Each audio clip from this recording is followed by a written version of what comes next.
Assalamualaikum warahmatullahi wabarakatuh. Perkenalkan, nama saya Agung Mulyono. Saya dari MTS Unggulan Singaputih, Prigen Pasuruan, Jawa Timur.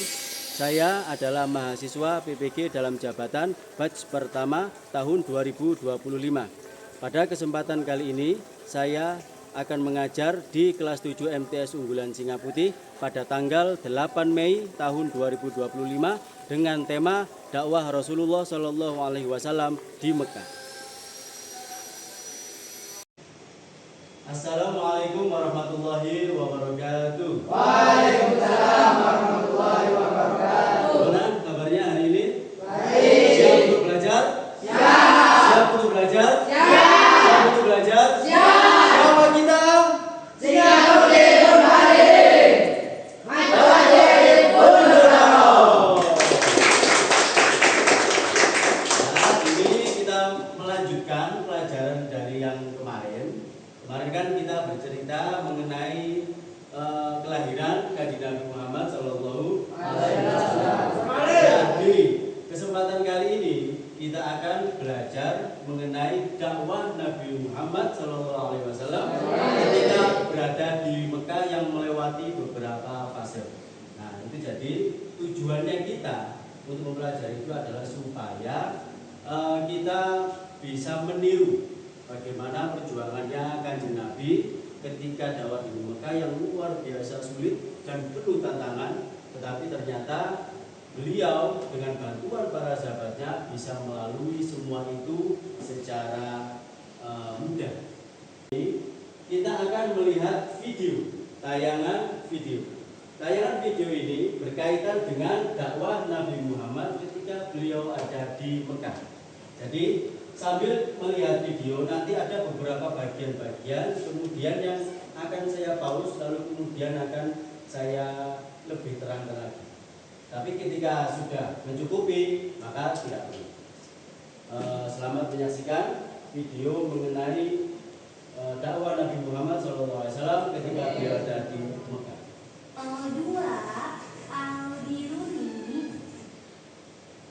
Langsung skip. Hari ini tepatnya Rabu tanggal 14 Oktober 2020 ketemu lagi sama Juli dalam pembelajaran pendidikan agama Islam yang insya Allah hari ini kita akan belajar tarikh Islam. Anda yang soleh dan soleha, sebelum pembelajaran dimulai, yuk sama-sama kita membacakan basmalah. Bismillahirrahmanirrahim.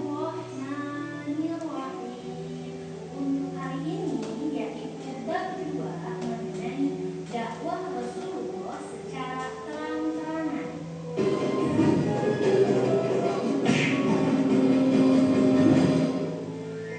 Kisah dari Muhammad Sallallahu Alaihi Wasallam. Penghinaan terhadap Rasulullah yang menyakitkan. 3 tahun sudah Nabi Muhammad berdakwah secara sembunyi-sembunyi. Setelah itu turunlah ayat Al-Quran yang memerintahkan Nabi Muhammad SAW untuk berdakwah secara terang-terangan. Orang yang mempelopori kebencian terhadap Rasulullah adalah Abu Lahab, paman beliau sendiri. Hinaan dan fitnah harus diterima oleh Nabi Muhammad di awal masa dakwah. Nabi Muhammad SAW telah memiliki kurang lebih 45 orang pengikut sampai saat ini, yang dikenal dengan sebutan As-Sabiqun al-Awwalun. Namun tidak sedikit dari mereka yang menyembunyikan keislamannya. Tujuannya sebagai pemimpin dari serangan kaum musyrikin yang mulai terusir dengan dakwah Islam. Kemudian turunlah perintah dari Allah Subhanahu wa Ta'ala kepada Nabi Muhammad. Pulang dari Abu Lahab. Abu Lahab tidak ada. Ya, saya stop sampai di sini dulu.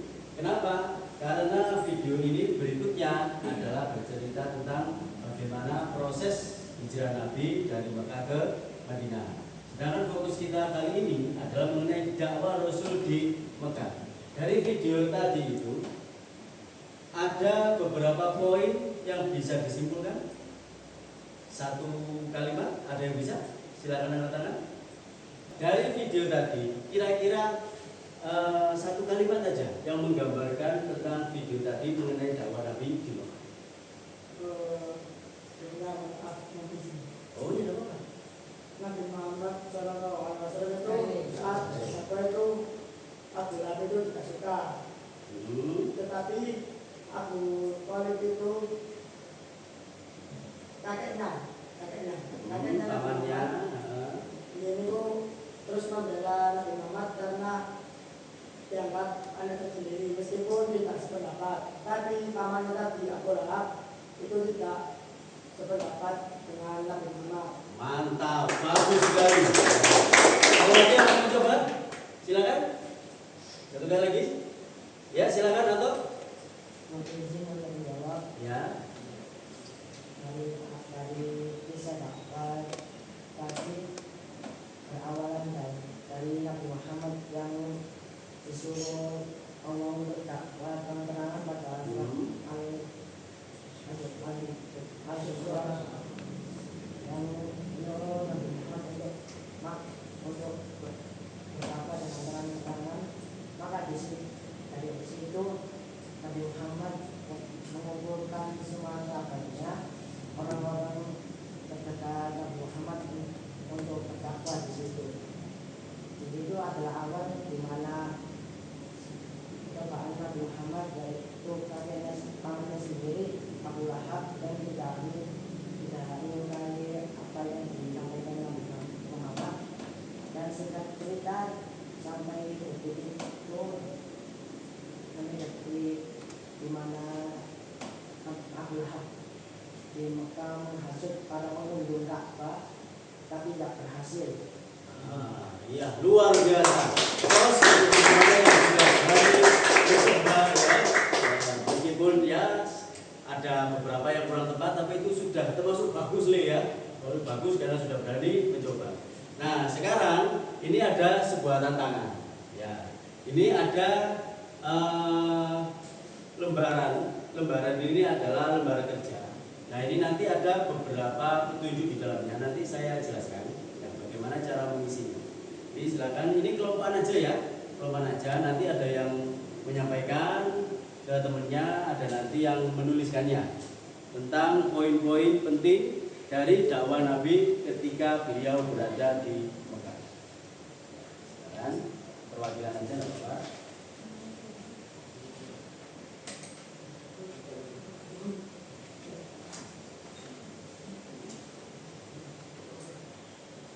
Jadi sisanya nggak apa-apa, sisanya daripada itu ya. Sisanya wis. Nah, ini semua nggak apa-apa ya. Tapi nanti ini kelompokan ya, kelompokan diisi perwakilan boleh, diisi dua-duanya juga boleh, nggak apa-apa. Nah, silakan dilihat di NKPD-nya. Nah, di situ ada beberapa alur-alur dakwah Nabi. Ya. Di situ ada alur dakwah Nabi di halaman kedua itu. Nah, itu kan ada dakwah Nabi di Mekah, lalu kemudian ada dakwah sir, lalu lanjut ke dakwah jahar. Nah, yang di video tadi itu adalah dakwah sir menuju ke dakwah jahar. Ya, kemudian setelah itu ada hijrah ke Habasah, lalu kemudian ada hijrah ke Taif, lalu persiapan untuk berangkat hijrah ke Madinah. Nah, ini nanti ada beberapa poin-poin ungkapan-ungkapan beberapa kalimat aja yang menggambarkan itu semua sehingga membentuk sebuah cerita. Ya, membentuk sebuah cerita utuh, storytelling tentang dakwah Nabi Muhammad di Mekah. Contoh begini ya, di Mekah dakwah Nabi Muhammad selama 13 tahun. Total dakwah Nabi itu adalah 23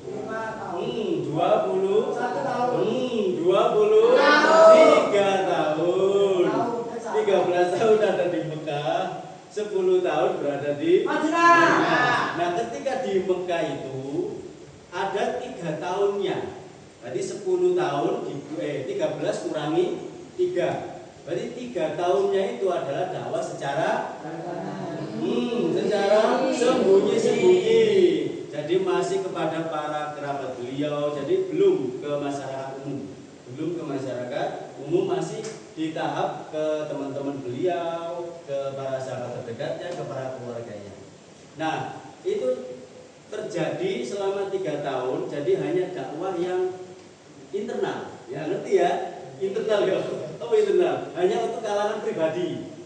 Ya, kenapa? Karena umat Islam masih kondisinya lemah, belum kuat, ya belum kuat. Lalu kemudian setelah itu berjalan 3 tahun, lalu kemudian di tahun ketiga terjadilah sebuah peristiwa, yaitu masuk Islamnya Sayyidina bagus, Sayyidina Umar bin Khattab masuk Islam pada tahun ketiga. Nah, karena Sayyidina Umar itu orang yang sangat berani, dulunya adalah beliau itu seorang pembesar dan juga seorang petarung, ya, yang tadi disebutkan di pasar Ukat.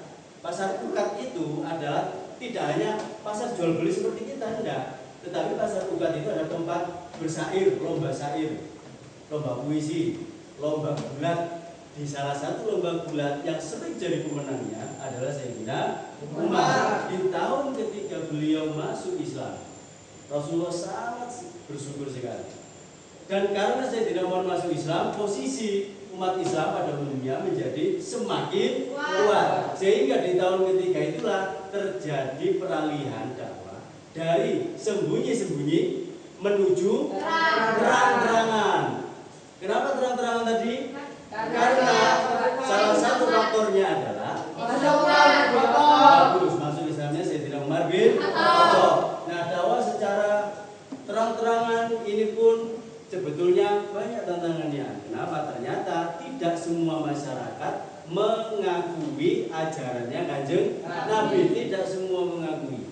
Rata-rata yang tidak mengakui adalah para pembesarnya. Sehingga umat Kanjeng Nabi di awal periode Mekah itu adalah orang-orang miskin, orang-orang fakir, para budak, orang-orang yang tidak memiliki kedudukan di masyarakat itu ikut Kanjeng Nabi. Oke, setelah selesai dakwah terang-terangan, kemudian sebelum menjelang hijrah ada 2 peristiwa penting.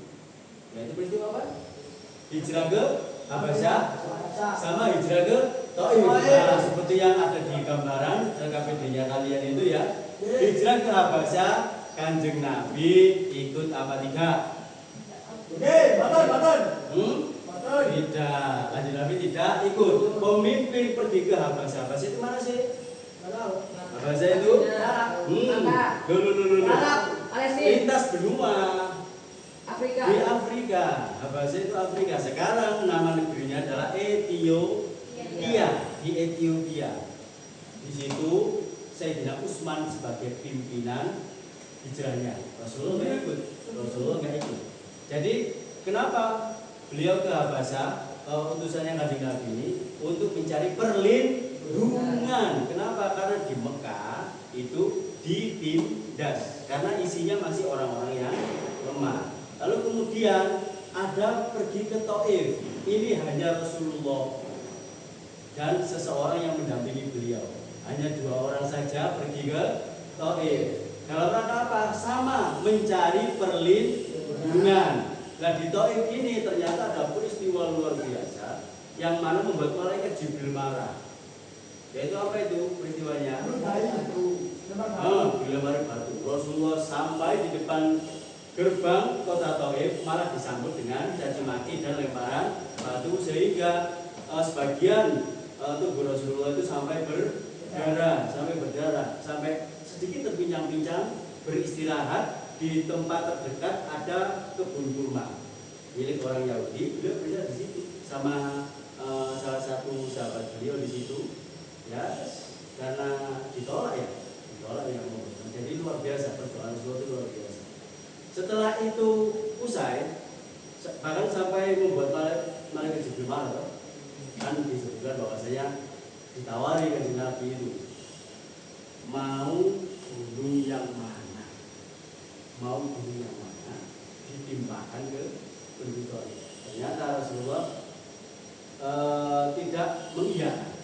Beliau beralasan mungkin sekarang mereka masih kafir, tetapi nanti anak turun mereka mudah-mudahan masuk Islam. Ternyata sekarang Taif 100% penduduknya adalah Islam. Itu hikmah doa luar biasa dari Rasulullah.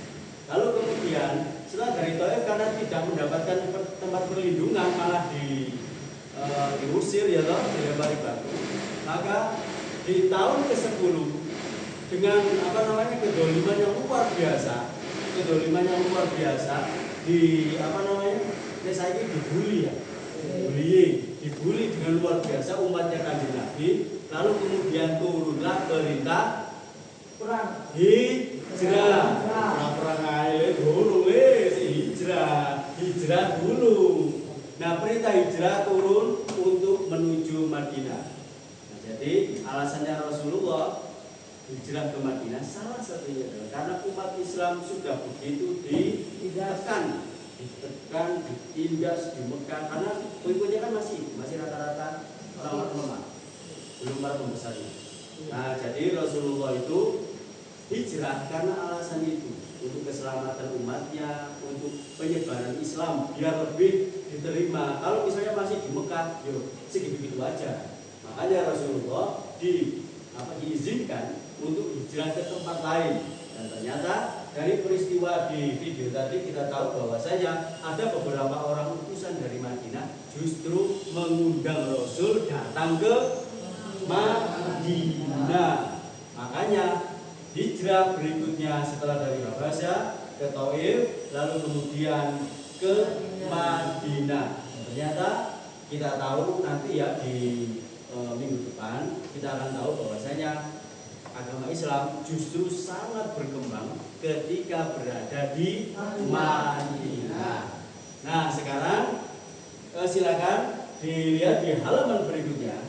Nah, itu ada beberapa rangkaian cerita, ya, potongan-potongan kecil. Nah, itu diisi kalimat-kalimat rangkaian yang nanti akan membentuk cerita, storytelling yang sederhana saja tidak apa-apa. Yang penting nyambung, cerita itu nyambung. Nah, ini saya kasih petunjuk sebentar ya. Storytelling itu sangat penting. Kenapa? Kalian tahu Bung Karno? Bung Karno itu pernah pakai teks kalau pidato. Karena beliau adalah seorang storyteller. Satu lapangan terpukau sama pidatonya Bung Karno tanpa teks. Artinya apa? Berjam-jam bahkan. Itu artinya apa? Kita sudah dicontohkan oleh Bapak bangsa kita bahwasanya storytelling yang kuat, yang mantap dan runtut itu akan bisa mempengaruhi orang lain.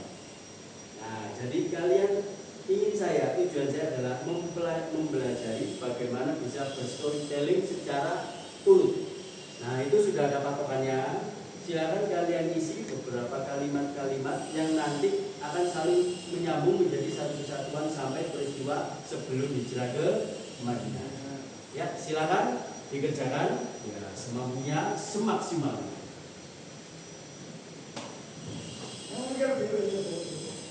Perempuan, monggo tulis sendiri, monggo, tidak apa-apa. Tapi nanti ketika praktek, ya, ketika kami depan, storytelling, perwakilan saja.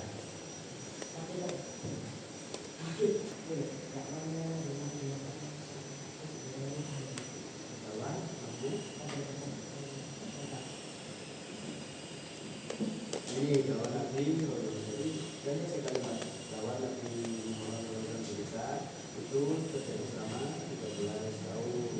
Adalah itu terbagi berdua, ada ciri sama kasih nama ya, nama kelas,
juga. Kalau mau mencoba, monggo silakan, nggak apa-apa. Mantap. Ya, yang PD mantap atau ya storytelling mantap. Assalamualaikum warahmatullahi wabarakatuh. Waalaikumsalam warahmatullahi wabarakatuh. Perkenalkan, nama saya Muhammad Arifin Hakim. Saya duduk di kelas 7 MTS Unggulan Singapura. Saya di sini mewakili teman-teman saya bercerita atau storytelling tentang dakwah Nabi Muhammad dari Mekah menuju ke Madinah. Di sini dakwah Nabi Muhammad juga ada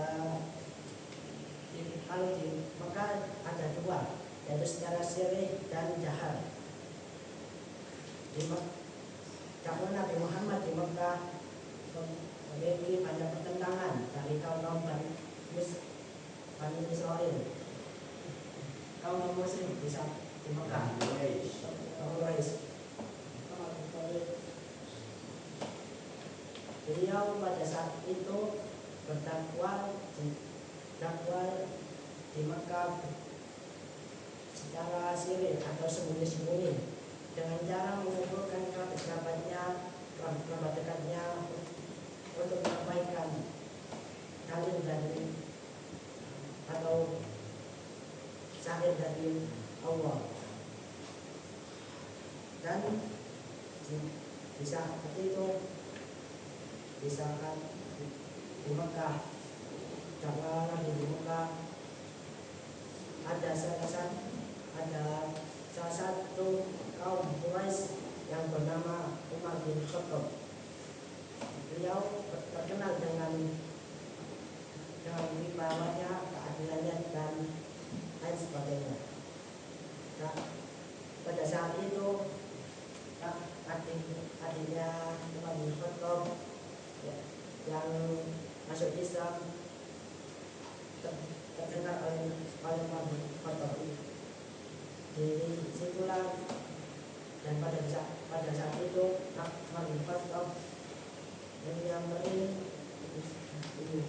Nabi Muhammad untuk masuk ke Islam, lanjut ke dakwah secara sirih, ke jahar Nabi Muhammad secara terang-terangan disuruh Allah untuk berdakwah ke kaum Quraisy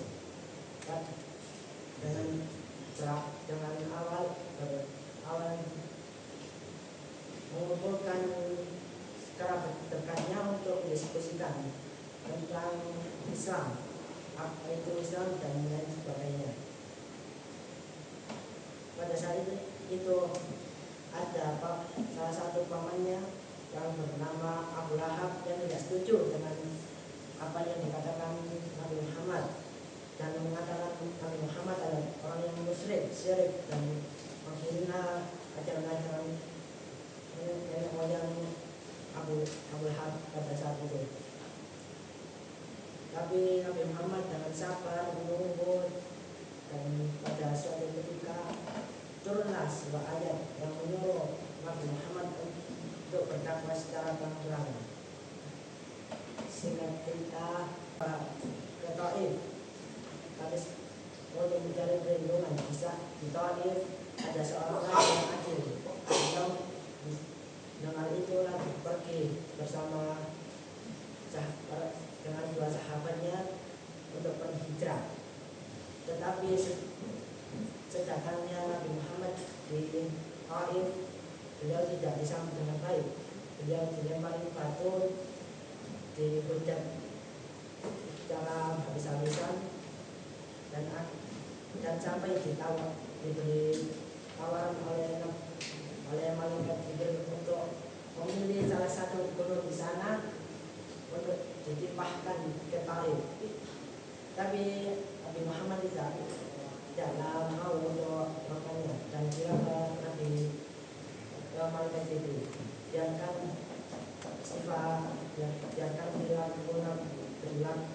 perilaku para kaum Taif seperti ini.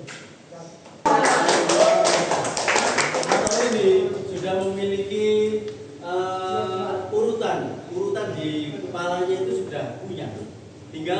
bagaimana ditingkatkan lagi sehingga ceritanya itu lebih semut. Itu sudah bagus, sudah membuat rangkai itu sudah bagus. Ada yang mau coba satu kali lagi? Azam, Azam nggak apa-apa, singkat aja, nggak apa-apa. Nah, langsung set, nah langsung gini. Nah.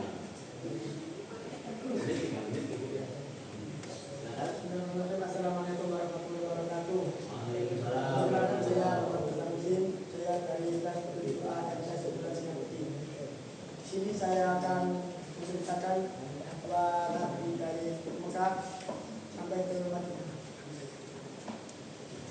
Bahwa Nabi saat di kota Mekah itu adalah 13 tahun. 3 tahunnya masih diam-diam, yang kediaman ke kerabatnya, dan 10 tahunnya secara terang-terangan.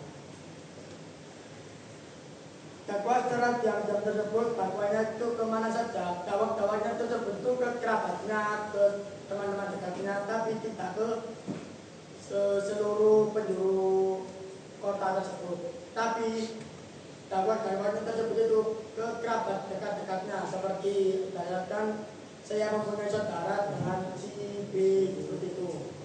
Dakwahnya hanya seperti itu saja, tidak ke yang umum. Dakwah tersebut berjalan selama 3 tahun.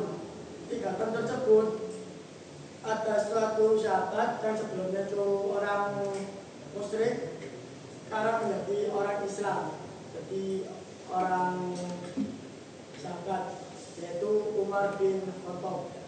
Umar bin Khattab adalah dulunya adalah seorang pegulat dan seorang pembesar di zamannya. Saat itu Umar bin Khattab itu mau ke rumahnya Nabi Muhammad untuk membunuhnya menggunakan pedang. Tapi di saat itu ada seseorang yang bilang bahasa kasarnya itu seperti ini. Kenapa adiknya untuk memberi pelajaran?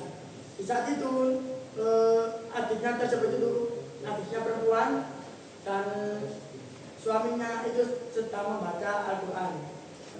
Setelah itu karena pada saat itu umat muslim yang awalnya lemah menjadi kuat karena tak masuknya Umar bin Khattab, langsunglah Nabi Muhammad SAW tadi berdakwah secara terang-terangan ke masyarakat yang berkumpul, langsung didakwahi dakwah. Nah, sisa umatnya itu kemana? Sisa umatnya Nabi Muhammad tadi itu pergi ke Habasyah atau ke negara Ethiopia yang dipimpin oleh Utsman bin Affan. Nah, 2 orang tadi, Nabi Muhammad dan satu sahabatnya tadi itu, saat mau sampai ke depan gerbangnya itu sudah dilempari batu, sudah dicaci maki, ibaratnya seperti itu. Saat itu Nabi Muhammad itu dan sahabatnya tadi itu sudah berlumuran darah karena habis dilempari batu, sampai Nabi Muhammad itu pincang dan membuat malaikat Jibril itu marah besar. Sampai malaikat Jibril itu berkata untuk Nabi Muhammad, ya intinya itu percakapannya itu maksudnya untuk bunuhnya itu dibalik ke kota Taif tersebut. Tapi Nabi Muhammad itu diam saja dan bilang suatu hari pasti anak dan anak cucunya umat Taif ini pasti akan masuk Islam. Dan sekarang kota Taif 100% Islam. Itu saja yang bisa saya sampaikan, kurang lebihnya saya mohon maaf. Akhirul kalam. Wassalamualaikum warahmatullahi wabarakatuh. Waalaikumsalam warahmatullahi wabarakatuh. Nah, ini hari ini ada 2 percontohan. Itu masih percontohan ya. Di minggu depan, satu persatu akan menjadi Bung Karno muda, menjadi storyteller handal ya, dengan cara ikut aja alurnya itu ya, bagaimana storytelling ketika dakwah Nabi Muhammad di Mekah. Ceritakan saja dengan kemampuan kalian menurut alurnya itu. Nah, insya Allah semuanya akan menjadi mudah. Kalau kita terlatih, insya Allah akan bisa. Nah, jadi untuk yang hari ini ya insya Allah sudah cukup karena sudah selesai menjelang bel, menjelang ketengnya Cak Iwan ya. Jadi untuk hari ini kita cukupkan. Jadi apa yang kita pelajari hari ini adalah mengenai proses dakwah Nabi ternyata tidak mudah. Banyak halangan, rintangan yang menghalangi di depan mata. Bahkan untuk awal-awal sendiri pun Kanjeng Nabi dakwahnya itu harus sembunyi-sembunyi. Sampai akhirnya tiba saatnya ada sosok yang kuat masuk Islam, yaitu Sayyidina Umar. Pada akhirnya umat Islam berani untuk berdakwah secara terang-terangan, dan itu pun ternyata masih tetap ada yang tidak suka. Jadi apapun perjuangan kita, di tengah jalan pasti ada hambatan, dan pasti ketika kita mau menuju sukses pasti ada orang-orang yang iri pada apa yang kita lakukan. Nah, jadi itu adalah beberapa hikmah yang bisa kita pelajari hari ini. Mudah-mudahan membawa manfaat bagi kita semua, dan kita bisa meniru apa yang dilakukan Kanjeng Nabi, perjuangan beliau, keikhlasan beliau, dan mudah-mudahan kita semua menjadi umat beliau yang diberi syafaat kelak di akhirat nanti. Amin ya rabbal alamin. Kita tutup pembelajaran hari ini dengan doa Ummul Quran. Mudah-mudahan apa yang kita terima hari ini dan apa yang kita pelajari dari video ini tentang Rasulullah itu membawa barokah bagi kita semua. Sirril Fatihah.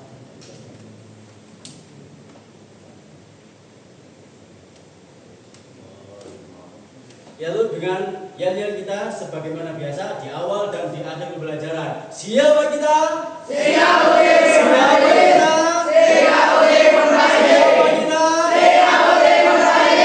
Singa putih. Majapahit mundur. Cukup sekian. Kita berjumpa lagi di minggu depan. Wallahul muwaffiq ila aqwamit thoriq. Wassalamualaikum warahmatullahi wabarakatuh. Waalaikumsalam.